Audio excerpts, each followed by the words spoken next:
Daith da, ewi nakan. Welcome to podcast number 133. Now, this might be a little bit disjointed today because you might be able to hear I'm still pretty rough. It's fortnight now. I start coughing and it's got more of a cough than the shivers, I must admit. But yeah, I'm struggling a little bit. So I might have to keep stopping it while I cough and start again, but we'll see how we get on. But since I spoke to you last, I did want to mention Colin's funeral last Friday at Eglisale. And Colin was a good fellow. And he was a descendant of the good fellow that was mentioned in the song, which I did do a podcast on quite a few episodes ago now, the Ringers of Eglisale. A very good team of bell ringers from Eglisale, so successful they wrote a song about him. And it said that Goodfellow, he rung the tenor bell. And it was so appropriate that the bells was ringing as we turned up at Eglisale. And then as we started to bring Colin into church, the whole team stopped except for the tenor bell. And it gave you goose pimples of it, really did. So another, an old bridger gone, Eglisale boy. I can remember when I started first, Colin and his brother Roger, they used to do clocks, like grandfather clocks, that fantastic clocks. But they would have offcuts of wood. I don't know if I've mentioned this before or no. And so when I started, one of my jobs was to go over to them in and out. And what they would do with the offcuts, they would make little caskets for ashes. Absolutely brilliant. And yeah, we had them for many years until they actually packed up making the clocks. But yeah, it was sad to see Colin go, but I'm sure he and his ancestors would have loved that tenor bell of Eglisale being rung. We did have a funeral on Saturday at Withiel Church. And it's funny, we'll go weeks without Saturday funerals, and then you can guarantee we'll have 3 in a row.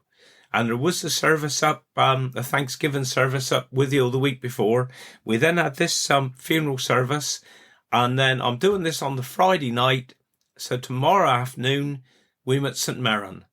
And it's strange how it goes, but it was a lovely service. I love going back Withiel. I suppose if I divided me grandparents, into 4 kind of thing, 2 granddads, 2 nans.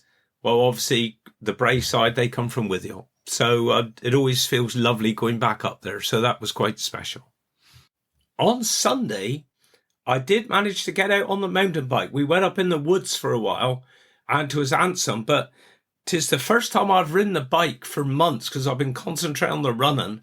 And with me man flu and everything, I tell you what, it nearly killed me. But at least I did get some miles in the legs, but I haven't managed to do any since. And of course, we got this big ride on the horizon. Beginning of the week, as well as having unattended funerals where nobody attends and we go in, we did have a funeral at Michaelstowe, which again is one of those beautiful Cornish country churches in the middle of nowhere. And all you can hear is the birds singing. There's no through traffic really at all. You only go there if you wanted to go there, if you know what I mean. So that was handsome, that was. And then on Wednesday, we had Angie's funeral. Now, Ange is somebody I've known all my life, born out Sladesbridge. Her father, George Lang, he was a darling. He helped father for the first 2 years until I came on. So we've had big connections with them over the years, and she was a proper character. She really was. And we had loads there at Glyn Valley. They were stood outside. Thankfully, the weather was nice, which was good. Today has been manic, absolutely manic. I'd already had booked in at a funeral at Glyn Valley for David, 11:30 to us. And then we had Laura's funeral from Padstow, which was 2:15. Dear old Laura, lovely woman, good old Padstonian, lovely family. So we had those 2 funerals booked in, so it wasn't too bad a day. And then we did have a funeral. A family rang up from up country and they said, look, we've having a funeral up here on a Wednesday. been coming down on the Thursday. Can we have another funeral service and a burial on the Friday? And I thought, crumbs, this is going to be a bit tight. I said, well, yeah, we have to double up or something. But then the vicar could only do it at 10 o'clock in the morning. So it kind of worked out all right. So that was at Warlegan. So we left, 8:10 this morning. I had to go up, had to dress the grave, get the church ready. We got Warlegan about 9 o'clock and then ready to meet everyone as they arrived for the funeral at 10. And it was a lovely service. Again, beautiful day. Warlegan, as I've mentioned before, is another place that it's not on a commuter route. All you hear is the wildlife, the birds or whatever. And of course, tin that far from Glyn Valley, about 15 minutes. So it did work out brilliant. But it meant that, I left this morning, the office at 8:10. I got home quickly, dinner time. I was there about 10 minutes and then I got home again at 20 to 5. So 'twas a little bit manic. So that has been my week, really. So what I'm going to do now, this week's episode, the interview, and next week's is a little bit different. It will be explained as we start talking, but it's a tribute to Frank Gabriel. And dear old Frank, he was 102 and a half, and he passed away a few weeks ago. So I won't talk any more about it because I'm here talking with his son, Tony, really looking back over Father's life because he's seen so many changes. And I'm sure you'll find it so interesting, because he started as a boy working with the horses and everything. So I'm sure you'll love it. I've listened to it already and I do. I love it. So we'll listen to it. And then there's a couple of things I'll speak about directly and then I'll do me rounding off of the week. So over to you, Tone. Here it is. Get on, Tone. How we knacking? We've been doing all right, thanks. Dear me. Yeah. Well, 'tis lovely to meet you today. A bit different, really, because I had Father lined up to do a podcast. You did, you're right. Yeah, a couple of months ago. And to begin with, I mentioned at Toon that perhaps you wanted to speak to him, and he said, well, why would anybody want to listen to my story? Oh, yeah. And he said, who's going to want to listen to that? And I said, well, the chance is there if you want to do it. And I left it for a while, and a few days later I said, well, what about it then? And he was coming round to the idea. Yeah. Yeah. He said, well, he said, there's lots I could say. I said, exactly it. And a few days later, is that going to happen then? Oh. Yeah. Yeah. And I said, well, yeah, we can do. And we just about set it up between us, didn't we? We did, yeah. And then I had to phone A and say, look, he isn't so well as he was, so perhaps we ought to leave it for a while. Yeah. But it didn't work out, did it? I nearly got him. Yeah. Well, I did get him, but not as I wanted to get him. And for the podcast, I nearly got, because it's funny, you think, well, people, what age they are. And I'm sure Father said to me a year or two ago, he was aiming to get to 105. Is that right or no? 104, I think 104, he said. yeah. He said, I always thought I'd get to 104. Oh, dear, man. And he got 102 and a half. 102 and a half. So, he was aiming right, wasn't he? He was, yeah. Well, what we'll do, if we go back, even start with his parents, if you want. Okay. And then just say where he was born, brought up, and he was one of a large family, so... To paint the picture, we need to go back more than 130 years, which later would stamp a lasting impression on his life. Because his father, Claude Gabriel, was a quarryman at Delaval and was born at Camelford Workhouse in 1896. His mother's maiden name was Lovelace. She was Daisy Lovelace. Her family from Tolpuddle in Dorset. So, Father, he was one of a big family? Father was one of 10 children. Right. And he was second eldest. He was born at Helstone, near Camelford. The family then moved to Sunnyside, Whitewell, St. Teth, a tiny cob cottage that had a good-sized veg garden that helped to feed the family. Yeah. Although Father often said, if it wasn't for the kindness of St. Teth people, it would have been a different story. Yeah. He attended St. Teth School until the age of 14. An interesting bit that sometimes he used to say, listen, can you hear that ecky mile? All right. And when I first heard it, I said, what are you talking about? That's a term we used to use as school kids at St. Teth. Get away. Little small songbirds were ecky miles. He could have easily gained higher education, but was needed to earn and bring money home. He was always told to support family. Yeah. There would be no handouts. No. So before we go on, it might be nice to name all his brothers and sisters and that, if that's all right. Okay, we'll run through his brothers and sisters, seeing there was so many of them. Yeah. Fred was the eldest, and then Father Frank. Dorothy, Rose, Laura, Phyllis, Bill, Charlie, and Lillian. And Owen died at a few days old. Yeah, he was tiny. And out of all those, Lillian's the only one left now. Yeah, Lillian's the only one left. Yeah. But Rose only died recently, really.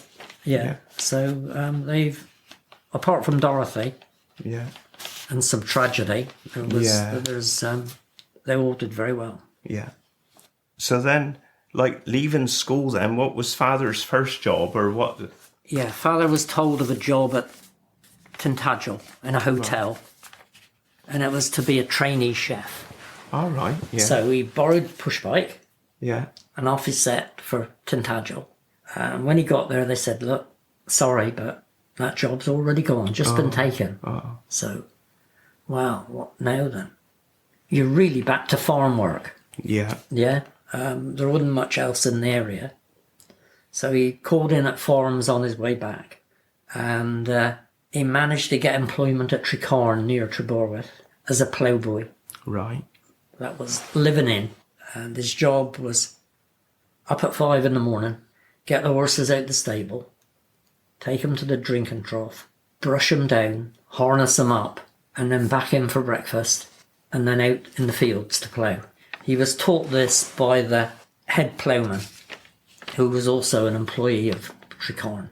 And after a few years, I suppose 2-3 years, the chap came to him and he said, look, you've mastered it, you can plough anywhere, you can plough for anybody, but I really don't want you to leave. You can take the hand of either of my daughters if you'll stay on. Yeah. He declined. Yeah. Later on he said, all right, well, there was a choice of dozens of girls. Not a problem. And then one day he was in the yard at Trecarn, and the postman come, and they got chatting, and he said, look, there's a bloke in Weybridge that wants a ploughman, Right. and he could be paying a bit more. So he moved for probably a few bob more, I don't know how much, but No. not a lot for certain. And he moved to Nance School, to Jimmy James in Nance School, Yeah. where he ploughed St. Breock fields. And while he was there was another plough team there, another chap with 2 horses ploughing at the same time. And he came to Father and said, look, I'm having trouble ploughing. I got all sorts of trouble, didn't go in right. Will you come and see what you think? And Father went, and it seemed that there was a new horse brought in. And Father sized it up and he said, why don't you try swapping the horses around, and then put the old horse in the furrow and lengthen the chain by a few lengths to give him a head lead. Yeah. Yeah. And see how you go. And the chap was delighted. He said, I'm doing a good job now. God. Yeah. So, that sorted him out. Yeah. And he was pleased. Yeah. And then he met Mother. Then he met Mother, Yeah. and she was from the Sleeman family in Michaelstowe. And her family was bigger than Father's. Bigger wasn't than it? Father's. She was one of 14. Cool. And I don't know that I could list all day. And yeah, they lived in Michaelstowe, little cottage. And they had to go across the road and across the green to school. Yeah. And they was like 3/4 of the school at the time. I can imagine. Yeah. Yeah. And father met mother through your auntie, is that right? Yeah, you got them. Yeah. They worked together at the school, the evacuee school. And yeah, that was the link between them, really. The link between the families. And they got to know each other. And yeah, it all went on from there. Yeah. And eventually they got married. And father then wanted to find a job near St Tethan, Michaelstowe, obviously. Yeah. Because Nance school back then was a fair little step away. Exactly. Push bike or whatever. Yeah. So he managed to find a job at Renwick, or as he called Renwick. Right. And I said, well, where's Renwick? He said, well, down the hill from St Tethan, down Renwick Hill and in on the left. Yeah. Well, this turned out Trianic, which Renwick was the old name for Trianic. And as there was only a bit of a shack for a dwelling, mother wasn't agreeable. And well, I suppose father was, but that was all that was offered. So they moved back to Whitewell with his parents. I'll say then, it was about this time, was wartime, was it? And was he in the Home Guard? He was, yeah, he was. Yeah. Because, yeah, that's right. He was in, I suppose it was St Teth Home Guard, but they met at Trewennan, up Trewennan Hill, over the bridge and in on the left. And at that time, there was a group of them, obviously, and they were doing their drill. One story goes they were doing their drill in the hut, and a loaded gun was brought down. The butt was brought to the floor, and the gun was discharged through the roof. Oh, no. Yeah. People weren't very happy because that was the only round, the single round they had. Oh, no. So, shaped by the history of the workhouse and Tolpuddle, the Tolpuddle Martyrs, he was a keen agricultural union man all his life. Yeah. And tried to support others in a similar position. And back then, well, they had few possessions to what we've got today, didn't they? But I don't suppose they wanted. They had very little, Yeah. really. And the shame is that there was no cameras or anything to record any of this. No, exactly. You know? Yeah. So there isn't much early history at all. So where was their next move then? Their next move was to St Kew Parish, Right. Coombe Mill in St Kew Parish. Okay. It was the Bate brothers, Tom and George Bate. They were butchers, and they owned Coombe Mill. Coombe Mill then was a grain mill, and there was like line shafts to a slaughterhouse I see. that they used for lifting the carcasses of the animals. Yeah, there was a lot going on there. And that's where you, brother and sister, were born, is That's that where right? Wendy and Mike and myself was born, yeah. Right, okay. Yeah, at Kivels. Yeah. Kivels was out the end of the lane on the joining ground, really. I see. Across the stream. And Kivels was the tide cottage. So it was quite an interesting time. Mother worked for Mrs. Bate in the dwelling house. So obviously, being preschool, I had to tag along. Yeah. Yeah, and was took to all the jobs that had to be done. I was there, really, Yeah. and watching. And I suppose father was working there for about 10 years, thereabouts. And then the son took over the control of farm Right. and cut father's hours back to the odd day and bits and odd hours, really. And obviously it wasn't enough then to live on. No. And fortunately for him, Phil Brown from Scotland had bought Weens for him just up the road. And he'd come to live at Weens, and he'd brought all his herd of Ayrshire animals down on the train to Highway Station. And they were all brought along the road to Weens.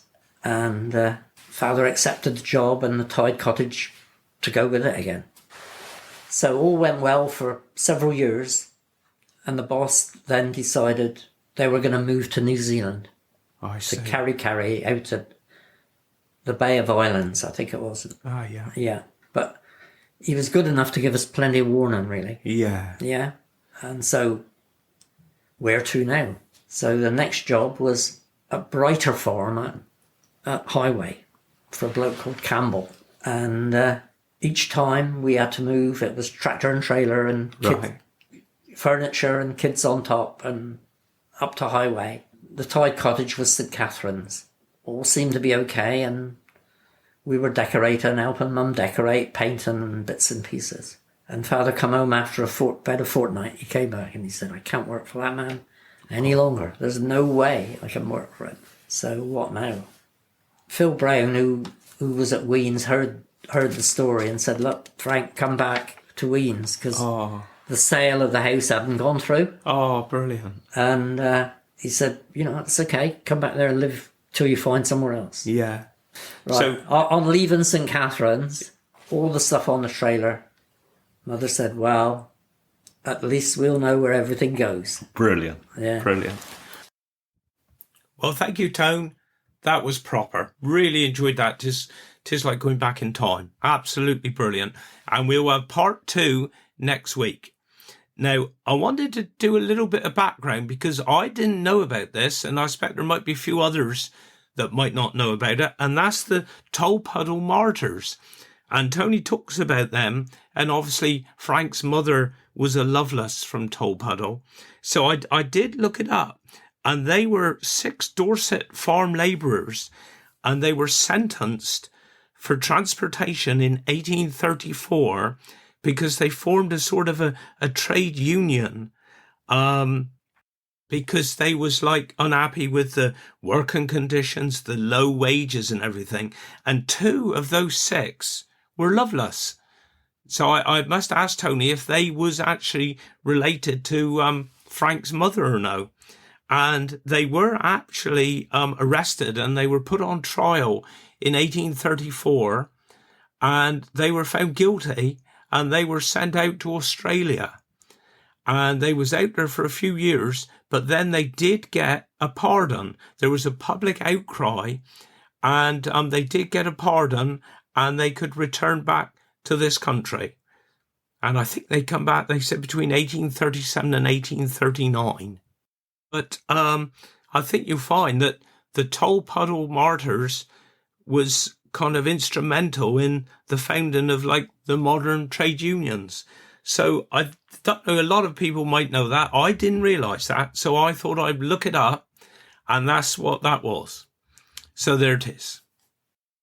So I think for me, Cornish dialect of the week, we've had handsome weather this week. I think next week is going to be nice as well.